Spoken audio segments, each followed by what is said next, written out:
இந்த உலகத்தில் இருக்கிறதான எல்லாவற்றையும் விட, எல்லாரையும் விட, நாம் காண்கிற எதையும் விட நம் நேசர் நமக்கு உயர்ந்தவராக பெரியவராக இருக்கிறார்.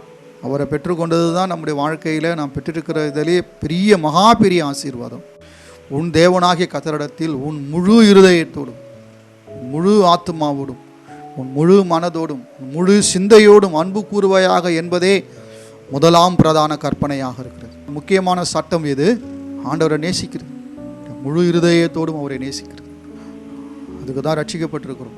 அவர் இல்லாமல் நம்மால் இருக்க முடியாது. இந்த உலகத்தில் எது இல்லாமல் நம்ம இருந்துடலாம், தேவன் இல்லாமல் நம்மால் வாழவே முடியாது, இருக்கவே முடியாது. புதிய உலகத்தில் பிரவேசித்த ஒரு சந்தோஷம், ஆண்டவரை கண்டடைந்த அந்த நாள், அந்த காலங்கள் நம்முடைய வாழ்க்கையில் எவ்வளோ இனிமையாக இருந்தது. நாம் தேவை என்று தேவன் விரும்பினார். தேவன் காணாமல் போல, நம்ம தான் காணாமல் போயிருந்தோம். நம்ம தேடி வந்து தேவன் நம்மை கண்டெடுத்தார். தேவன் முழு சிந்தையோடும் ஆண்டவரை நேசிப்பாயாக.